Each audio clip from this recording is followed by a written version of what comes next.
Emily, let's just start with one of the big calls coming into this year, which was synchronized global growth. There's a huge risk to that right now, and I would argue the risk has already materialized. What's your take?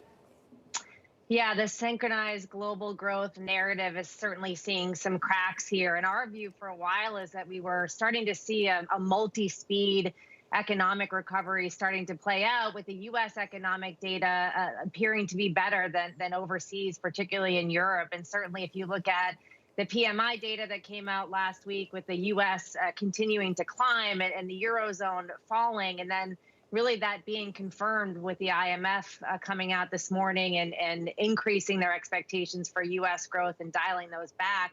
For the Eurozone, we're starting to see that, play out, and that has big implications for cross-asset class performance. I think, the markets are thinking about all the bad news right now as being transitory, right? So you think about the challenges we've seen in the labor market, the bad data that we started to see play out over in the Eurozone. And the idea is that, we have the vaccine, we have this light at the end of the tunnel, but the key variable here is, how long does it take until we get to that light at the end of the tunnel? And we're starting to see signs that it might take a little bit longer than expected.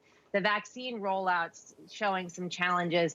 Reluctance of people to take the vaccine seems to be a little bit higher than originally expected. And, so it's the time that we remain in lockdown that becomes essential, because there's some really big earnings growth estimates that are being baked in for the back half of the year, as well as economic growth estimates. And Emily, we started this conversation not by talking about risks. We talked about the materialization of those risks. They have materialized. And I think the big unknown right now for me is just how the market absorbs the breakdown of the story it started with for 2021. This year is not even a month old, and one of the core calls has already broken down. And that's this global synchronized pickup at the turn of the middle of this year. It's just not going to happen in Europe. It's in the projections. It's in the outlook. How do you see it pushing through cross-asset worldwide? Yeah, and as you know, we've been pushing against that. We've been, hesitant to really sort of fully embrace risk and really increase beta. It's this tug of war that we're being challenged with, this huge amount of liquidity, financial conditions that are the easiest we'll probably ever see in our lifetime. So at John Hancock, we've wanted to have some sensitivity to that.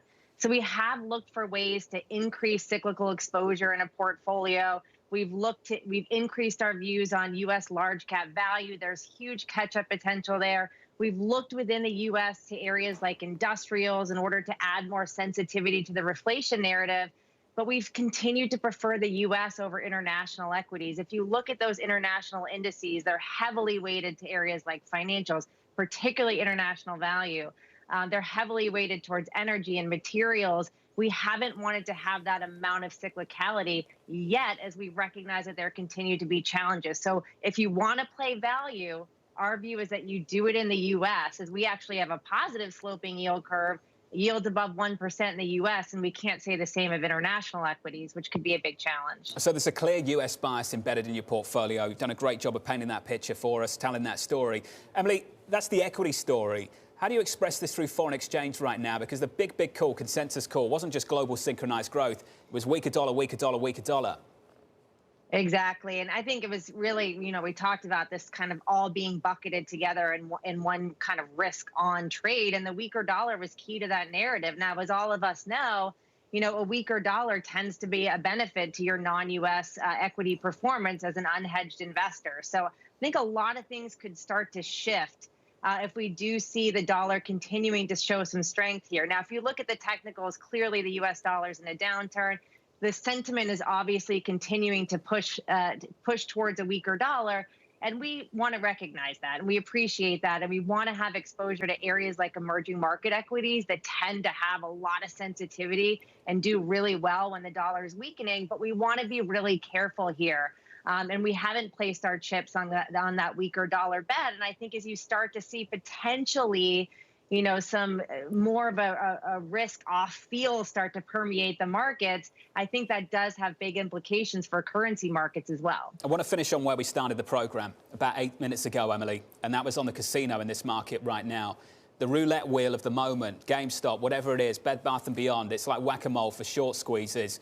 Emily, do you think this is just a concentrated story, just a roulette wheel and some single names, or a widespread story, something much broader for this market to get its hands around? We don't know yet. Certainly, there are some signs of speculative excess that are appearing in the markets. One area where we're actually not seeing that yet is from a fund flow standpoint. If you look across equities and fixed income, U.S. equities, if you look across both ETFs and mutual funds, are still in massive net outflows over the past year, and investors are really embracing fixed income. And the challenge, of course, in the fixed income market is it's incredibly hard to find yield, and high quality bonds aren't going to quite get you there.